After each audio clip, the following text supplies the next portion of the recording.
Mother? Please answer me. Tell me why I'm here. Why did you lead me here? Am I really doing the right thing, you know? Is he right? Do you not love me? You are forcing me to become a murderer. Do you even love me, Mother? Oh, damn. I think I already made this decision, so... Mother, don't you love me anymore? I have followed all your commands all this time. I have obeyed you. I did everything for you. Do you even care for me? I will just be quiet. Tell me why, Mother. Answer me. Why won't you talk to me? I knew it from the start. You are just a bitter, scornful woman, full of spite. I hate you. You've abandoned me. What? Are you not going to speak again? Have you run out of your gall? Say something, you bitch! Rosa screamed with tears in her eyes. All this time that I have spent with you, I've always obeyed you. I loved you, Mother. You were always so cruel to me. So many times you called me a monster, blamed me, and hurt me. But despite the hurt, I never wanted to get rid of you. I thought, to endure the pain, isn't that real love? To continue hurting and sacrificing proves how true my love is. All my tears should mean something. Nobody told me that was a lie. She continued sobbing, crumpled by the wall and pulling desperately on her hair. She would shout her anger sometimes, would whisper sometimes. Then her head snapped back in alert. She cupped her hands to her ears, her face contorted into worry. Mother? Mother, did you say something? I didn't hear you. Please, I'm sorry. I didn't mean to say those things. I was just... Please don't be angry. I love you, Mother. Please come back. I'm nothing without you. I don't want to be alone. Rosa sobbed with grief. Just come back to me, Mother. I'll never question you again. Jalim felt his full consciousness return to him. The sickly, nauseating atmosphere in the room started to dissipate. The spell was losing effect, but his body still refused to follow his orders. He crawled to where she had dropped the large knife.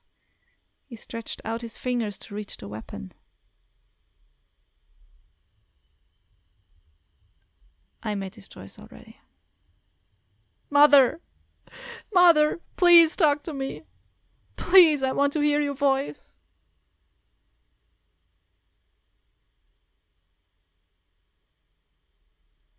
Nothing? Oh, I can only say nothing now. No, please talk to me. Don't leave me, Mother. Please.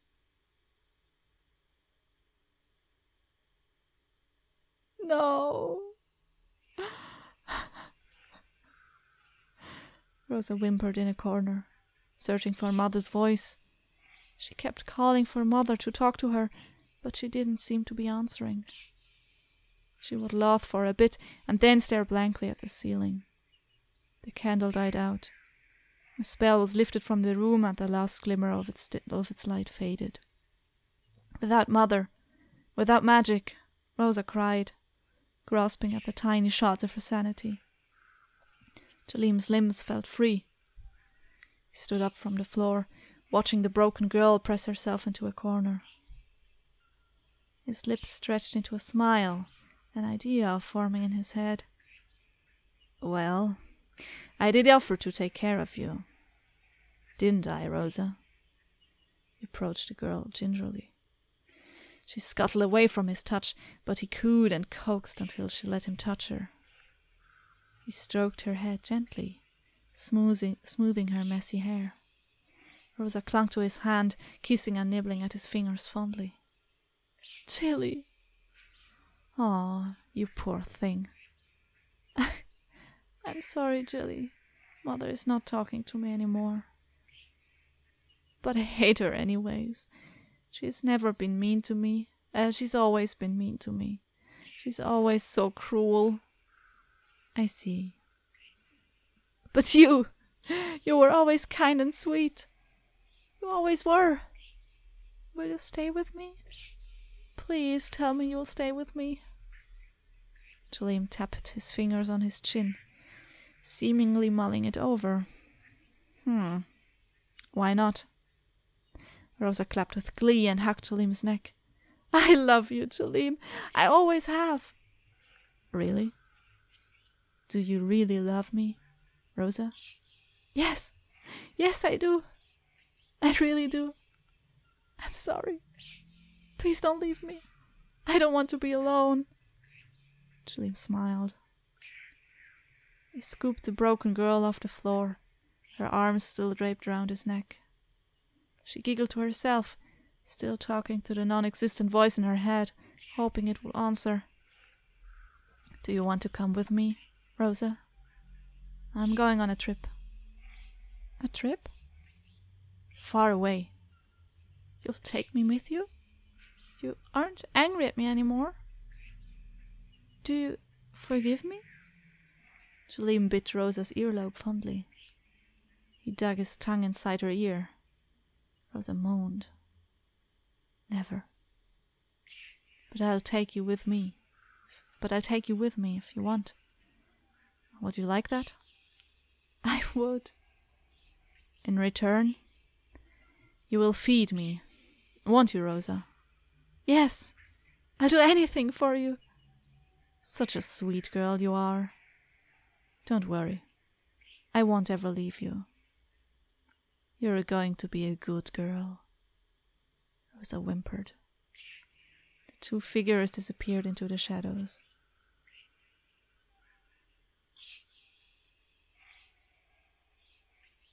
Ending 3.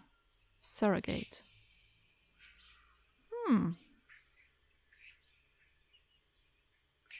Oh, it's over. Whoop, that was too fast. I wanted to read that to you, but oh well. I guess you just have to read the credits by yourself. I can still hear the whispering in my ears. It's not nice. I would prefer some music. Some nice and calming music, please. Oh? Okay. Then not, I guess. Whew. What a trip. What a trip.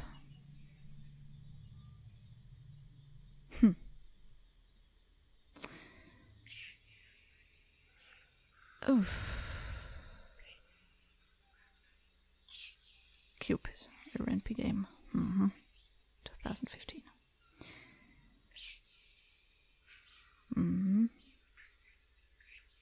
Thanks for playing. Oh, thank you for making the game. Is that it? Huh. Oh, you get to see my choices now. Now, okay. Let me just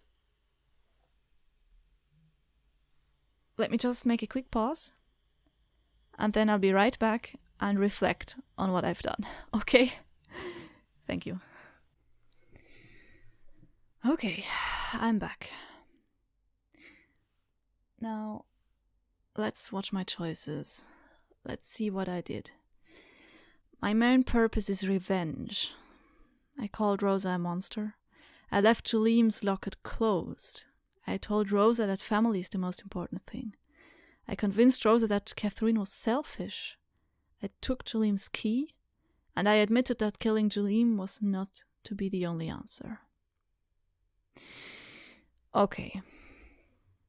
I don't know whether this is a logical choice, like all of those things, one after the other. They don't seem that logical to me.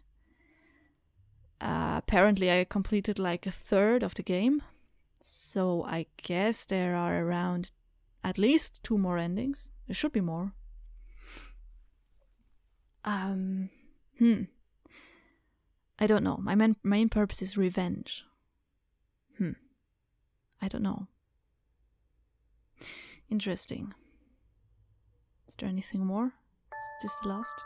Oh yeah, that was the last screen I get. So wait, can I go there again? I guess I can't. So I'll just talk to you in this screen.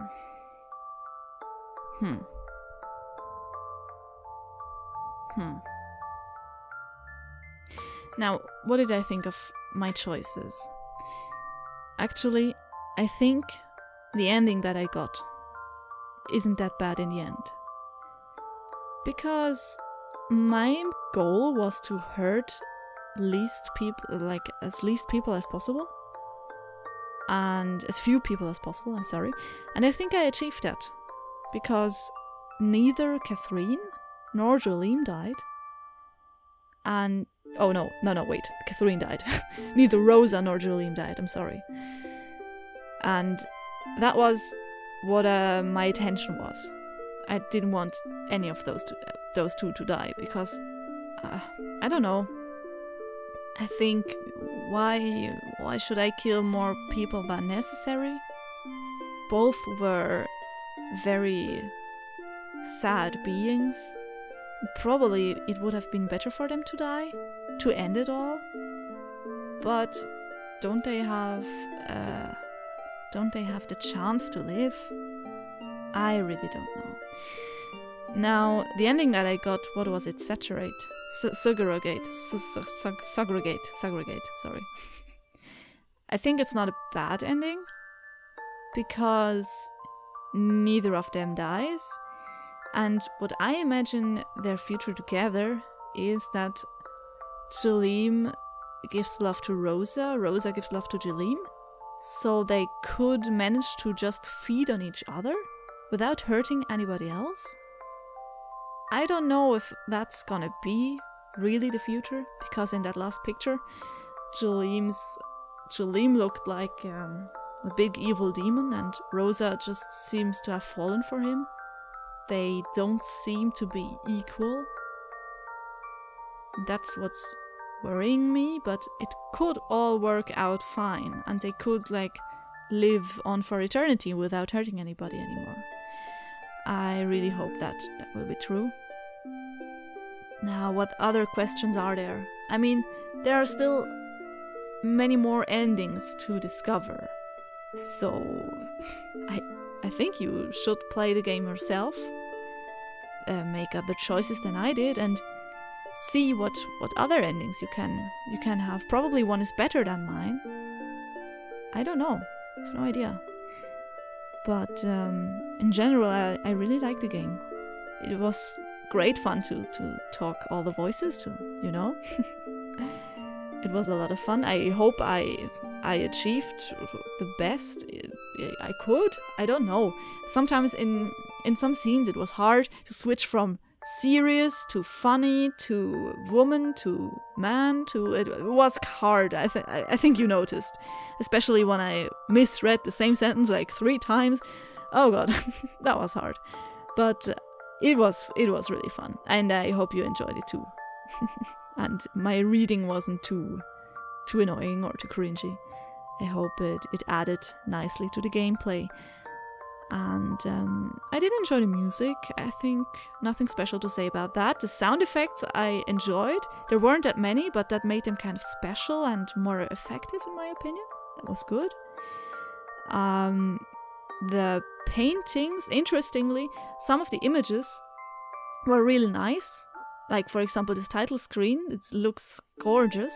It's painted so nicely. I like it a lot. And then there were other paintings that didn't look that good, somehow pixelated, especially the backgrounds looked like I drew them with Google SketchUp or something. I don't know. But you can criticize that if you want to. I mean, but in my opinion, the makers of this game, they had this vision of a story that they wanted to tell. and they did everything they could to tell it as well as possible. So they just worked with what they have, and I think therefore it makes no sense to criticize the graphics or the music, because all in all it still worked very well, in my opinion. Probably you noticed in some situations I was really in the game. I didn't listen to my surroundings anymore. I was just so absorbed with reading those characters and trying to feel those emotions. It was pretty crazy. I think I went a little bit crazy sometimes as well. But yeah, I think that sums it up pretty nicely. So, I think this is goodbye. Goodbye to Cupid the game. Go give it a try. It's worth it. Still a lot more to discover. I only managed to play 32% of it. So go and check out the rest. And thank you very much for watching me play Cupid, a visual novel by Fervent.